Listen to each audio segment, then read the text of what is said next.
안녕하세요. 매일 새로운 사연을 전하는 읽어주는 사연 라디오입니다. 구독과 좋아요, 많은 공유 부탁드립니다. 오늘의 사연 시작하겠습니다. 안녕하세요. 작은 과일 가게를 운영 중인 30대 여성입니다. 처음부터 사업을 했던 건 아닌데 남편과 어머님이 이렇게 제 인생을 바꾸어 놓았네요. 후회는 없어요. 이 일을 시작하지 않았다면 지금도 하루하루 남편과 부딪혀가며 스트레스 받아가며 그렇게 살았을 것 같거든요. 그러니 그런 생각을 하면 지금 저에게 주어진 이 시간에 감사할 뿐이지요.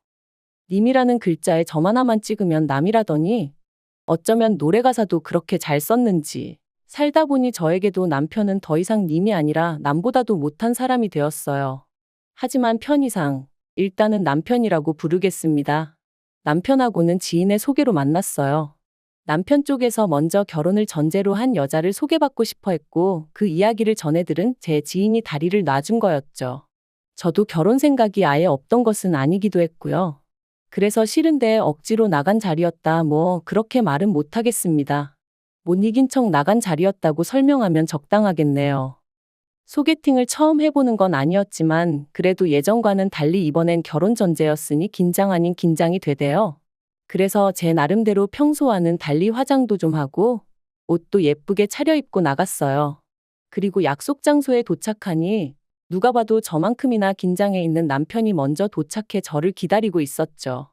이후로 서로 어색하게 인사를 나누고 남편의 주도로 대화가 이어졌는데 이혼한 마당에 이런 이야기를 하기도 좀 우습지만 시간이 어떻게 흘렀는지도 모를 만큼 말이 잘 통했어요.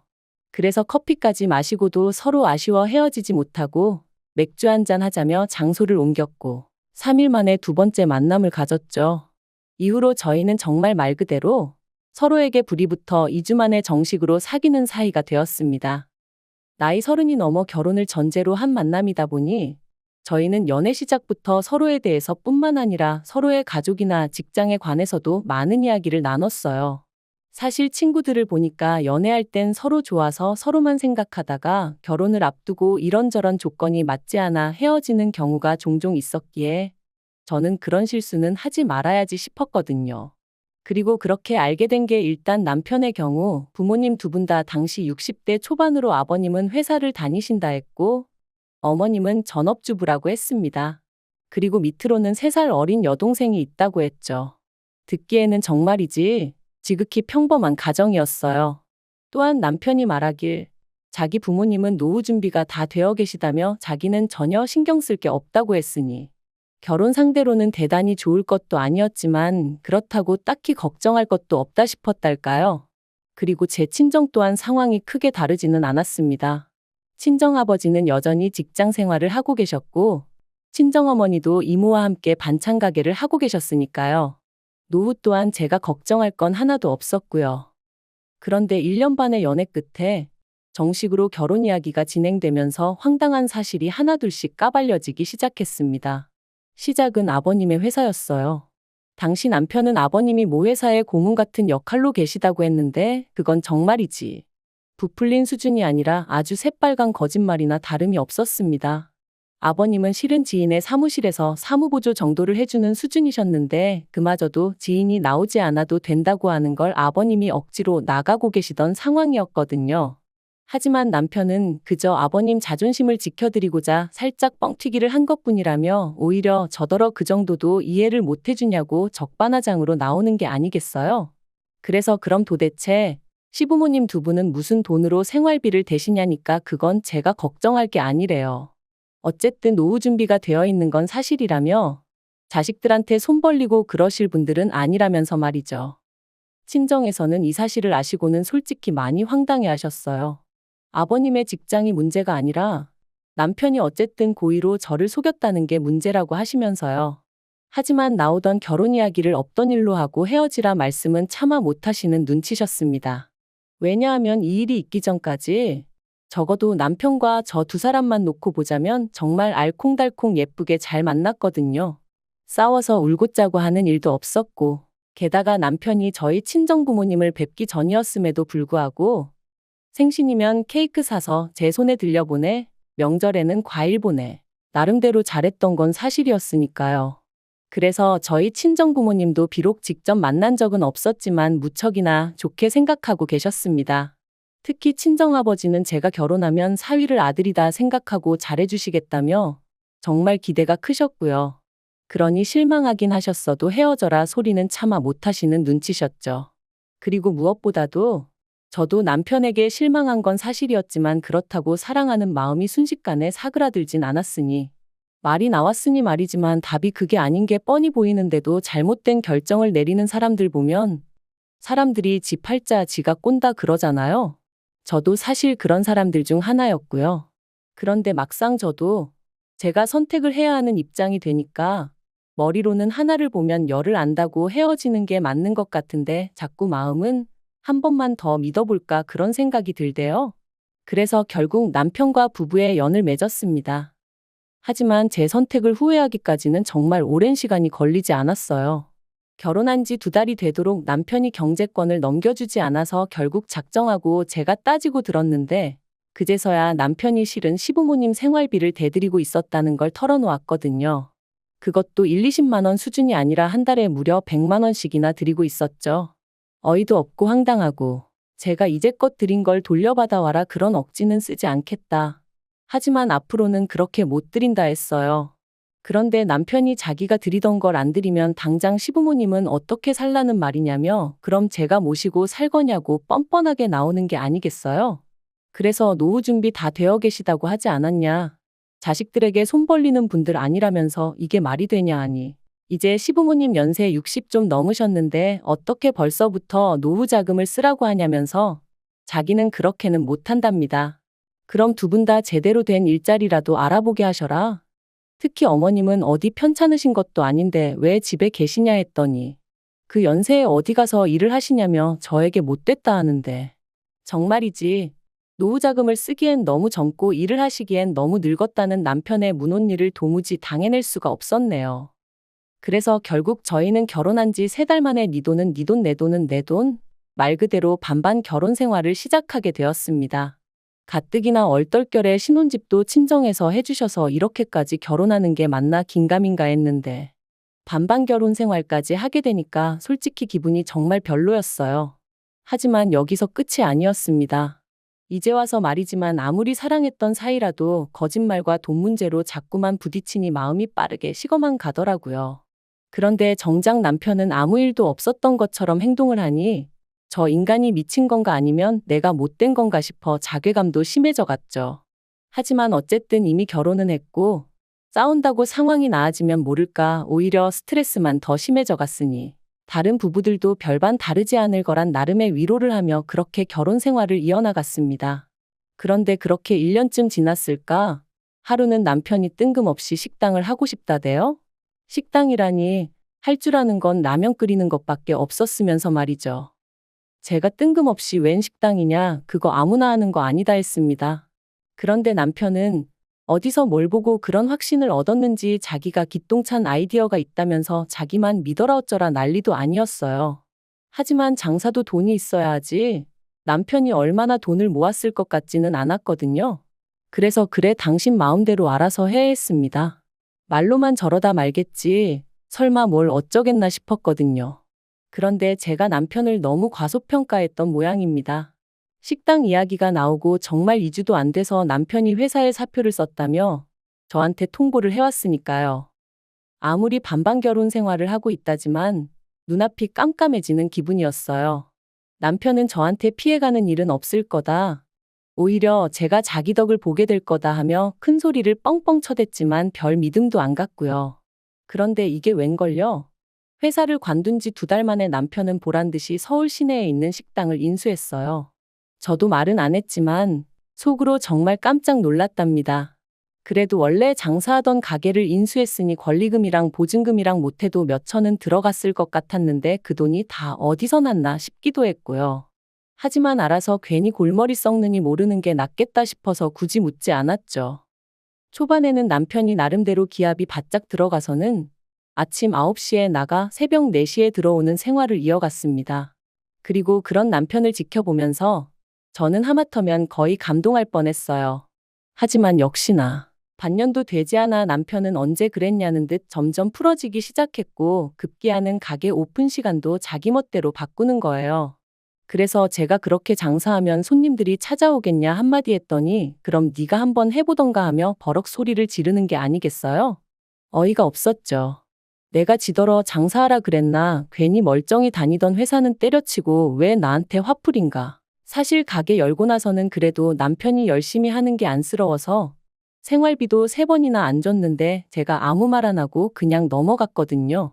얼마나 없으면 저러겠나. 못 주는 사람 속은 오죽하겠나 생각하면서 말이죠. 그런데 그런 저한테 미안해한다거나 고마워하는 기색은 없고 화풀이만 해대니 기도 안 차더라니까요. 그리고 급기야는 남편이 권리금이고 보증금이고 뭐고 모르겠다며 아주 배째라는 식으로 나오기 시작했습니다. 제가 미쳤다고 한두 푼도 아닌데 그런 소리가 나오냐니까 저더러 네 돈도 아닌데 무슨 상관이냐는 거예요. 그런데 더 어이가 없었던 건 남편이 그렇게 나오자 어머님이 난리셨어요. 알고 보니 남편 가게를 차려준 게 어머님이셨거든요. 어머님은 무려 8천만 원이란 당신 돈이 들어갔다며 그 돈을 저더러 갚으라셨습니다. 제가 어이가 없어서 저랑 상의를 하고 남편한테 빌려주신 것도 아닌데 그 돈을 왜 제가 갚아야 하냐고 저는 못 갚는다 했어요. 그리고는 남편더러 당신 어머니 돈인데 아깝지도 않냐. 정신 차리라 몇 번이나 어르고 달랬지만 도통 들어먹지를 않대요. 그런데 그 무렵 안 좋은 일은 몰려서 온다더니 제가 다니던 회사가 부도가 났습니다. 언젠가부터 흉흉한 사무실 분위기가 마음에 걸렸는데 결국 사장이 직원들을 모아놓고는 미안하게 됐다며 더는 방법이 있네 없네. 그리고는 대부분의 직원에게 해고를 통보했죠.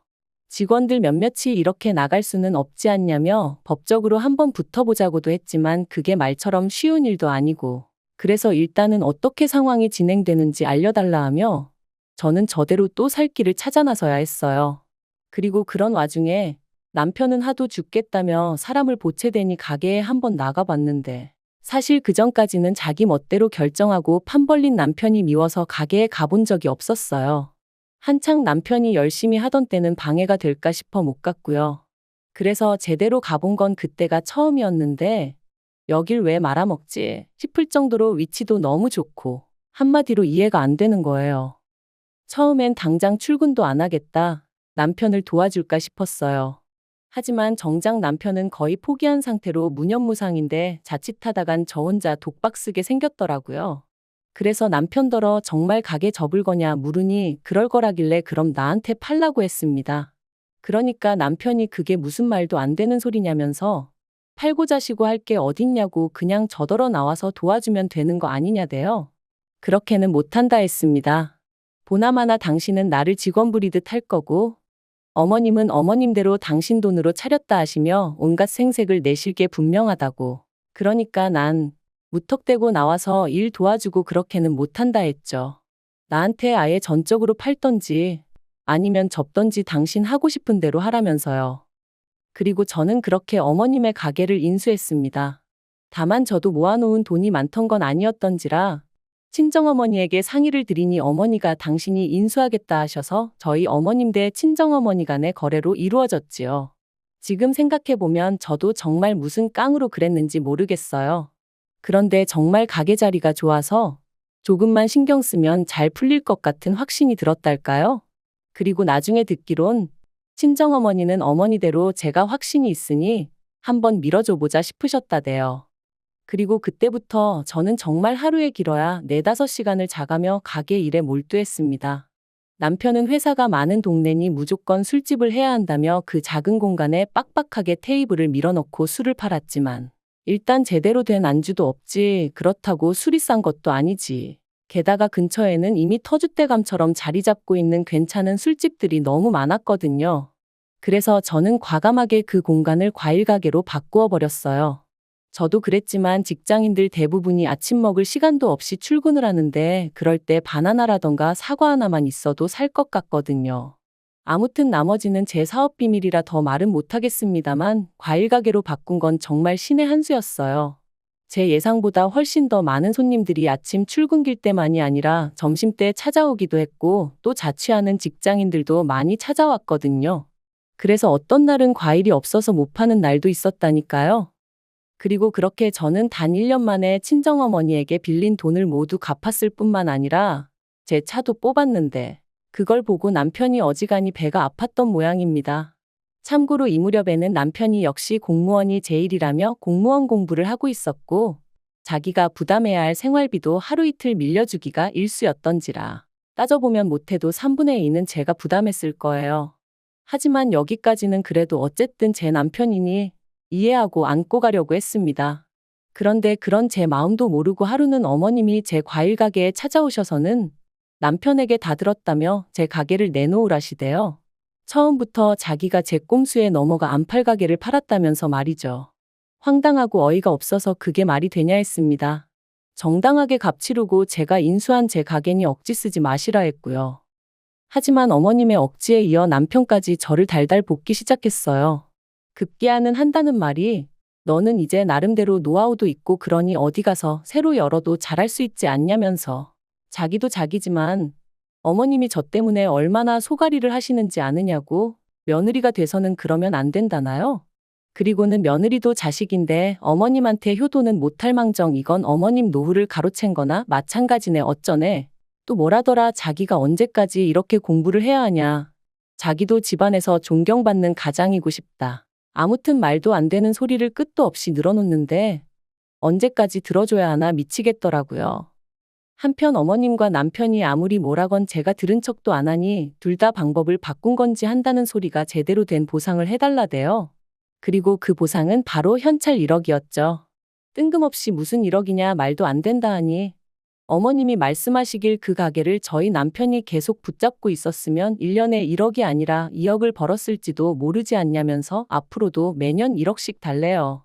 기도 안 차서 어머님 아들이 말아먹을 뻔한 거 제가 살려놓은 거 모르시냐니까. 사람이 살다 보면 슬럼프가 올 수도 있는 건데 그걸 기다려주지 못한 제 잘못이랍니다. 그리고 남편은 가만히 있었으면 제가 이혼까지는 생각하지 않았을지도 모르겠어요. 하지만 입만 살아가지고 어머님 옆에 딱 붙어서는 엄마 말이 맞다는 둥, 제가 너무한다는 둥, 너는 우리를 가족으로 생각을 안 하는 거냐, 그렇게 악착같이 니 거 내 거 따져야겠냐? 정말 해도 너무한다 싶더라고요. 그래서 제가 남편하고 이혼을 하면 했지 가게는 못 넘겨준다 아주 딱 잘라 말했습니다. 그리고 그 말 한마디를 어머님은 아주 그냥 너 잘 걸렸다 싶으셨는지 꼬투리 잡아 돈독이 올랐느니 어쩌니 하시더니 남편더러 이혼해라 이혼해 그러시는 거예요. 아마 저를 겁주려는 게 아니었나 싶은데 저도 약이 오를 대로 올라 있었는데 그런 말이 뭐가 무서웠겠어요? 그리고 역시나 제가 눈 하나 깜짝하지 않으니 어머님하고 남편이 더 당황해 하더라고요. 그리고 저는 결국 지인을 통해 이혼 전문 변호사를 소개받았고 남편에게 이혼소장을 보냈습니다.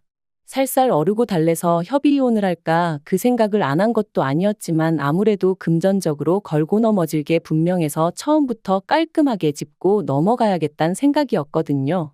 아무튼 이후로 1년간의 지리한 싸움 끝에 저희는 완벽하게 남남이 되었어요. 어머님은 그런 와중에도 끝까지 위자료로 1억을 받아야 한다며 헛소리를 하셨는데 오죽하면 나중엔 남편 쪽 변호사가 그런 어머님한테 짜증을 다 내더라니까요. 그리고 이후로 저는 과일 가게를 하나 더 오픈해 지금은 비교적 덜 바쁘고 더 여유로운 생활을 즐기고 있습니다. 친정어머니의 서포트가 없었다면 아마 지금의 이 생활은 결코 누릴 수 없었을 테지요. 그래서 지금도 열심히 노력한 제 자신보다도 시작할 수 있는 용기를 주셨던 친정어머니에게 더 감사한 마음뿐이에요. 남편 소식은 원치 않아도 말 많은 지인 덕분에 조금씩 듣게 되는데 여전히 공무원 시험 공부를 하는 중이랍니다. 저희가 살던 집이 친정어머니 명의의 집이었다 보니 남편은 시댁으로 다시 들어갔는데 공부를 집에서 하는 통에 어머님도 신우도 죽을 맛인가 보다며 아주 지인이 혀를 차더라고요. 그러면서 저더러 저런 사람인 줄도 모르고 소개시켜 미안하다길래 아니라고 저도 한때는 좋은 사람이라 생각하고 결혼까지 했던 건데 누굴 탓하겠냐 그런 소리 하지 마시라 했습니다. 지금도 남편과 연애하던 시절을 생각하면 그리운 기억도 있고 솔직히 좋은 기억이 정말 많아요.